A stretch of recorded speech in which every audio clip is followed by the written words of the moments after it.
ಮಾಹಿತಿಯನ್ನು ಕೊಡೋದಕ್ಕೆ ಹೋಗೋದಿಲ್ಲ, ಸಮಯ ಆಗುತ್ತೆ.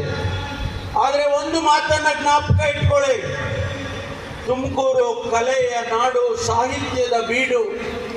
ಬಹಳಷ್ಟು ಜನ ಕಲಾವಿದರು ತುಮಕೂರಿಂದ ಬಂದು ಹೋಗಿದ್ದಾರೆ. ಇವತ್ತು ನಾವು ಗುಬ್ಬಿ ವೀರಣ್ಣನವರನ್ನ ಸ್ಮರಿಸಿಕೊಳ್ಳಲೇಬೇಕಾಗ್ತದೆ.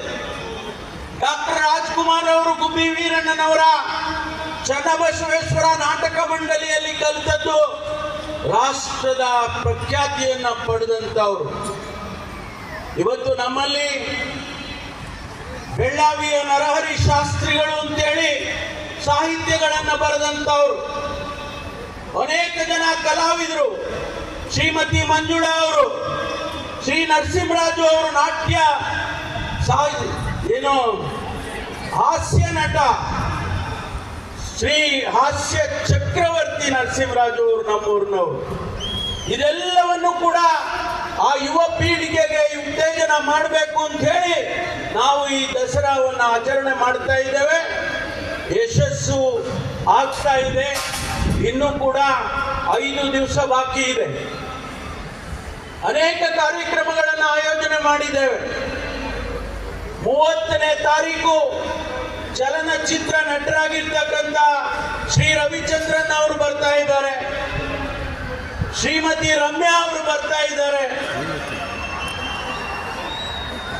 1ನೇ ತಾರೀಕು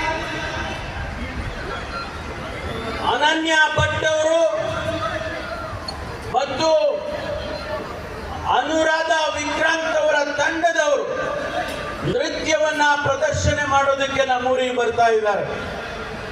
2ನೇ ತಾರೀಕು ಕೊನೆ ದಿವಸ ಅರ್ಜುನ್ ಜನ್ಯ ಅವರು ಬಹಳ ದೊಡ್ಡ ಕಾರ್ಯಕ್ರಮವನ್ನು ನಡೆಸಿಕೊಡ್ತಾ ಇದ್ದಾರೆ. ಅದರ ಜೊತೆಗೆ ಜಂಬೂ ಸವಾರಿ ಇರ್ತದೆ. ಸವಾರಿಯಲ್ಲಿ ನಿಮಗೆ ಆಶ್ಚರ್ಯ ಆಗ್ಬೋದು, ನಮ್ಮದೇ ಲಕ್ಷ್ಮಿ ಇದ್ದಾಳೆ. ನೀವಲ್ಲಮ್ಮ, ಲಕ್ಷ್ಮಿ ಇದ್ರೆ ಆನೆ, ಲಕ್ಷ್ಮಿ ಆನೆ ಅದು ಇಲ್ಲಿ ನಾವೇ ಸಾಕಿದ್ದು. ನಮ್ಮ ಶ್ರೀಮಠದಲ್ಲಿ ಸಾಕಿ ದೊಡ್ಡವ್ರಿಗೆ ಮಾಡ್ಬಿಟ್ಟಿದ್ದಾರೆ ಅವರು. ಅದರ ಜೊತೆಯಲ್ಲಿ ಇನ್ನೊಂದು ಲಕ್ಷ್ಮಿ ಬಂದಿದೆ, ನೊಣವಿನಕೆರೆ ಇದೆ. ಆ 2 ಲಕ್ಷ್ಮಿ ಇದೆ. ಅದರ ಜೊತೆಗೆ ಶ್ರೀರಾಮನು ಬಂದ್ಬಿಟ್ಟಿದ್ದಾನೆ. ಶ್ರೀರಾಮ ಮೈಸೂರಿನಿಂದ ಕಳಿಸ್ಕೊಟ್ಟಿದ್ದಾರೆ. ಆ ಜಂಬೂ ಸವಾರಿ ಕಳೆದ ವರ್ಷನೂ ಬಹಳ ಚೆನ್ನಾಗಿತ್ತು.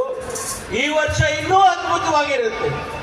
ಲಕ್ಷಾಂತರ ಜನ, ತುಮಕೂರಿನ ಜನ, ಕರ್ನಾಟಕದ ಜನ ಕಣ್ತುಂಬಿಕೊಳ್ತಕ್ಕಂಥ ಆ ಕಾರ್ಯಕ್ರಮ